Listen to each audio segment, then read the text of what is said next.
Be still, my beating heart. Your favourite season is upon us. Oh, this is just a regurgitation of that, isn't it? But with a bit more talking. The perfect romance and the perfect family dynamics. And I won't hear a bad word said about it. What is next?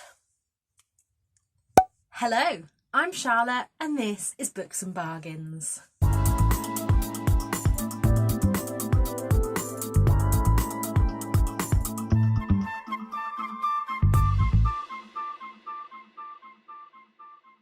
It is incredibly sunny in here today, and not gonna lie, I am loving this lighting. And yeah, I'm just loving my outfit today, so thought I would come and film. So today I'm coming to you with my September wrap up. I need to get back into doing the vlog style wrap ups because some of these books, I'm pretty sure that the minute I finished them I was like, I have some thoughts on this, and now that time has passed, I'm just a bit like, can't remember why I rated that what I did. I've downgraded some 5 stars to 4 stars. I'm trying to be really like strict with my 5 stars now. So I always think reviewing books is a little bit, what's the word I'm looking for? Like, sometimes I finish a book and I'm like, yep, 5 star, bang. And then when I think about it after I've let that kind of initial high, see, I knew the lighting would do this. Oh well. That initial rush, I'm more like, yeah, it was good. I think I've mentioned before that over here, I have like a shelf with my top 10 of the year. So it's really when it comes to the end of the month and I'm like, right, are any of the years going to take it onto there? And are they going to knock? Because now that there's obviously more than 10 books, they get knocked off if another one goes on. So it's really that thought of, right, are these books good enough to knock number 10 off that spot? And if they're not, how can I give them a 5 star? But anyway, I am rambling now. This month I read 15 books and DNF'd 1. I have really been trying to get through my NetGalley backlist. Although I say that, I read this many physical books this month. So, although I say that, 2 of these I have on NetGalley as well, so not so bad. So let's start from the bottom and work our way up. I DNF Together by Christmas by Karen Swan. I am reading a lot of Christmas books at the moment, and this one just didn't grip me. It was the writing style for me, and I just couldn't get on with it. So yeah, DNF'd it. Not really much else to say about that, is there? Then on to the 2 stars. The first of these was All I Want for Christmas by Joanna Bellowry. I will insert the cover here. I really wanted to love this book, and the plot of it was really sweet. Basically, at the very beginning, our main character is out of work and ends up getting a job as a Santa at the mall. It's very American, isn't it? I think it's a mall. You know what I mean, shopping centre. And a little boy comes running into him and says that all he wants for Christmas is for his mum to be happy again. Turns out that his dad had died years before or in the year before, and that's all he wanted. So the premise was really good, but the execution just wasn't for me. There was a lot of coincidences in it, and it just, how do I put this? I don't want to give any spoilers for this, but there's another book that I read and loved, but it made me feel a bit weird about loving it because it's something that if it had happened in real life, I don't know what I'd have thought, but I just loved the characters so much, whereas in this there was just nothing really for me to hold on to with the characters. And like I say, I've read some fantastic Christmas books this year, and this one just wasn't it. And then a book that I really wanted to love, but I just didn't get it, and that's If I Could Say Goodbye by Emma Cooper. I was kindly sent this from the publishers, and I had asked for this after seeing it on their Instagram. At the very beginning of the story, so this isn't a spoiler, our main character Jennifer younger sister Kerry dies. And through it, she is seeing Kerry's ghost.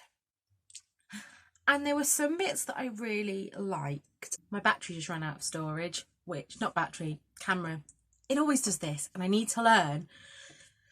Anyway, so yeah, I liked it for bits of it, but then the main character's mental health started calling into question.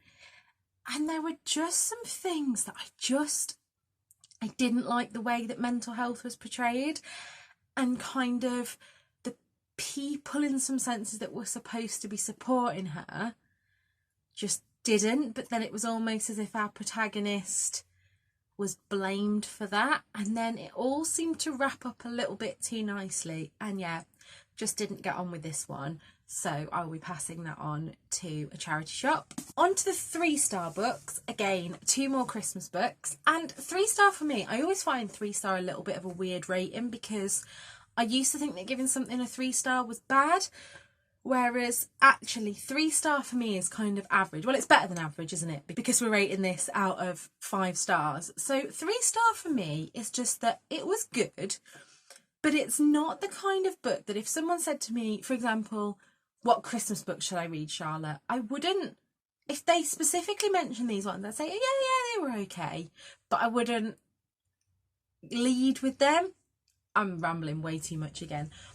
So the first one was the Christmas swap, and I went into this with really, really high hopes, because one of my favourite Christmas films is The Holiday, and this was supposedly a bit like that. However, it was from 3 different points of views, and I won't spoil anything. Everything was a bit too convenient. Everything that happened in the stories, you know, when you're just like, it's a bit too convenient. And for a lot of it, the 3 different stories, none of the characters had a distinct enough voice to really, I kept getting confused where the stories were, and I've read from multiple perspectives before and been absolutely fine. But yeah, and I don't think it needed all 3 stories, and all 3 stories didn't need a romance. It would have been nice for one of them just to be about friendship or something. But yeah, 3 stars for that one. And then the second one was Tinsel by Sibylle. Oh, I didn't say the Christmas one was by Sandy Barker, and this was by Sibylle Pounder. Again, loved the premise of this book, but with this one I think it was more that there was something about the pacing that was off. Like the first third of it was really slow, and I almost DNF'd it. But then when it got going, it was like, this could be a 5-star. And then the ending was a bit weak. So yeah, but this one is the story of the girls who discovered Christmas, and it shows how we've been getting the story wrong all these years. And yeah, just a bit on the fence by it. Wasn't bad, had some really brilliant bits, and the story was really good, but it just didn't give me what I wanted. Now I move on to the 4 stars. And the first of these is When Life Gives You Mangoes by Kerry Gettin. I mentioned this recently in my books I'm excited for in October, and this is one that I've actually upgraded from a 3-star to a 4-star, because at the time of reading it, I was a little bit exhausted myself, and I don't really think I gave it as much credit as it should have had. This was a really beautiful story, and I've never read anything like it, put it that way. And it's a really good story about friendship and forgiveness and grief and mental health. And I definitely want to reread this one in the not too distant future. And I'm sure that I will get more from it the second time, because I'll be in a better headspace. I then read A Dancer's Dream, which I also mentioned in the books I'm excited for in October. This is a kind of, it's not a retelling of the Nutcracker. It's a story about the ballerina that wanted to play the Nutcracker, or did play the Nutcracker in the very first production of it. And I love this. I said in that video that I didn't get from it what I was hoping to, but that to me I think was because I read it on Kindle. It has these gorgeous illustrations, and I can't wait to get my hands on a paper copy of that. It's one of those books that I will definitely read in the run up to Christmas, just by the fire with a hot chocolate. Oh, Be still, my beating heart. Your favourite season is upon us. I then read The Secret of You and Me by Melissa Lenhart. This was very kindly sent to me by the publishers, Mills and Boon. And I really enjoyed this book. There were little bits where I thought the pacing was off, hence why it's a 4-star, not a 5-star. But this is a sapphic romance set in a small town in Texas, I think. And 18 years after leaving the town, Nora returns because of the death of her father and just faces all the stuff that goes on in a small town. I know personally I would hate to relocate back to where I was brought up because I'm just a totally different person now than I was then. And this book shows that. It shows, you know, decisions that you maybe made as a teenager that weren't the right decisions, and how kind of hard it is to go back and be your new self but fit back into that environment. So I definitely recommend this one. The next one, which I would say is more of a 4.5 star than a 4, and that is All About Us by Tom Ellen. This story, I said in my, again, October releases I'm excited for video. Oh, this is just a regurgitation of that, isn't it? But with a bit more talking. But I said in that video that the reason that I know that this book gets a high rating is because it has my least favourite protagonist. I don't tend to like male protagonists in romance. I tend to like dual perspective, but not just solely male, which I think is a little bit why I'm hesitant to start reading The Rosie Project, but everybody keeps telling me how good that is, so let me know if you have experience with that. However, our main guy in this, I like at the very beginning of the book, he is in the pub with his friend and he really wants to talk to him about how he's feeling, but he recognises that their male friendship is not quite there for the mental health talk. He's overheard by a stranger who says, look, I heard that and I know you've got something you want to talk to, and he gives him a watch. Now this watch then enables him to go back in time and see, it's a bit like a retelling of A Christmas Carol. He goes to different points in his life and every time he sees something that he didn't see at the time. And it was just lovely. It broke me. It was one of those books that broke me at times, but it was so lovely. And I think there were maybe 1 or 2 little bits that were a little bit too convenient. Yeah, so there were a few bits that I thought were a little bit too convenient, and it did take me a while to get into this kind of, is it magical realism of the time travel? But once I did, I fell in love with it. I think it was a slow burner to get going, but once it did, I was just, oh, this book. So I will be looking out for more from that author. The next is The High Moments by Sarah Ella Osbeck. And I went back and forth over this book of whether I was enjoying it or not.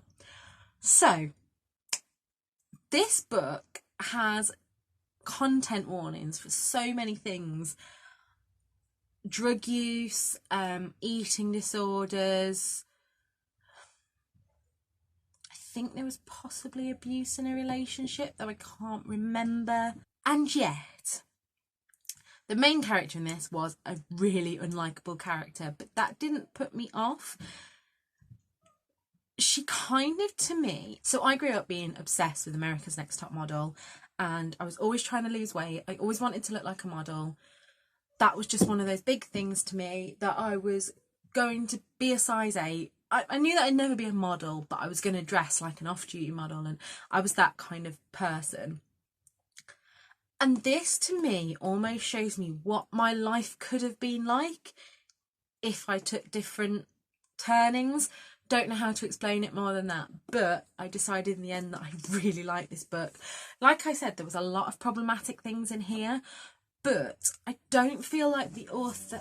I've read some books with drug use where I feel like the author's trying to glamorise it, and I didn't feel that in this. I know that other reviewers have disagreed with that, but that's just my opinion.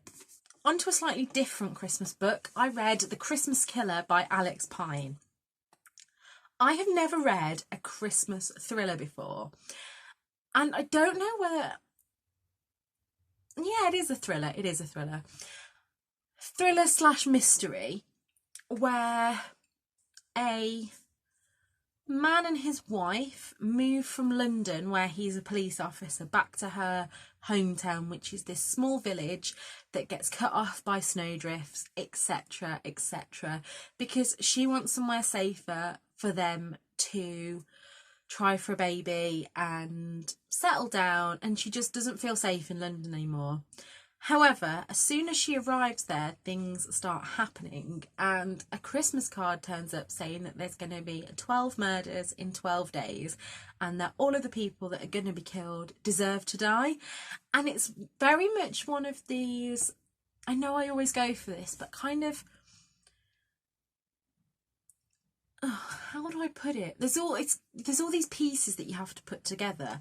And I did have a suspicion quite early on that I knew who was going to be behind it. But it was so well written in the claustrophobic and just that closed off setting in the snow. Everybody's meant to be getting excited for Christmas and it goes the other way. And yeah, I really loved it. I think this is Alex Pine's debut novel, and from what I saw, this is just book one that's going to be in a series, so I'll definitely be looking out for the rest of it. On a completely different note, I then read Christy Watson's The Courage to Care. Now, I was a little bit on the fence with her first book, The Language of Kindness. I felt it was very, almost held back a little bit, whereas in this one, Christy goes all the way up to talking about going back during the COVID crisis, and also talks about her personal life and intertwines that with her nursing life. And it just showed this kind of vulnerability to her that just made it so much more personable for me. And yeah, I really loved this book. On a completely different note for a 4-star, I read Lindsay Kelk's Cinders and Sparks, Magic at Midnight. This was in the Leicester Hospital charity shop for 25p, and I was just like, yeah, that looks good. This is probably the best retelling of Cinderella that I've ever read. It's quite a modern retelling, and yeah, just loved it. Quite an easy get through, obviously aimed at people a lot younger than me, but that was that. And then the last 4-star that I read this month was Hungry Hearts. Now this was kindly sent to me by Victoria, from what Victoria read, and this is, I'd first heard about this on Eleanor's channel. I'll link all these people below and above and whatever. But basically they're 13 intertwining tales where people living on Hungry Hearts Row, how do I put it? They're all separate stories, but they all intertwine in some way. So there's like somebody that works in a bakery, someone that works in a Chinese restaurant, someone works somewhere else, and they're all very culturally different, so all their stories have reflections of the culture of the author that's writing them. And it was just really good, and it had some great descriptions of food, which your girl is always down for. So that was that. I'm running out of steam a little bit now, and the light is going. Should I turn the light on? Nah, we'll just go with it. Right, we're on to the 2 5-star reads of this month. And the first one was sent to me via NetGalley, and that is Sarah Morgan's One More for Christmas. And this is hands down the best Christmas book that I have read so far this year. This was also mentioned in my October releases I'm looking forward to, and I need to get myself a paper copy of this. So this book starts at the beginning with Gail, who has brought her 2 girls up to be strong, independent women, and she's a bit of a workaholic, and she's estranged from her daughters. However, an accident that leaves her in the hospital leads her to reach out for her daughter, and everything just goes from there. And this was beautiful. Sarah Morgan, I said in my other video, is the absolute queen of writing these dynamic families. So, and relationships as well. So all throughout the book, we had relationships like, obviously, Gail and her daughters, but her daughters and their partners, and also their partners and their families. And it was just so well-rounded. And I'm really big on picking up in especially women's literature and contemporary romances, which are my favourite genre. However, a lot of them rely on quite lazy tropes of describing people as fat and ugly, or do you know what I mean? And I can't remember off the top of my head. I really need to start highlighting more, but some of the ones that I said were 4 stars. It may have been that they were a fantastic story, but there were just too many diet culture references that, you know, pinned me back. And in this, there are some diet culture references, but not, I don't know.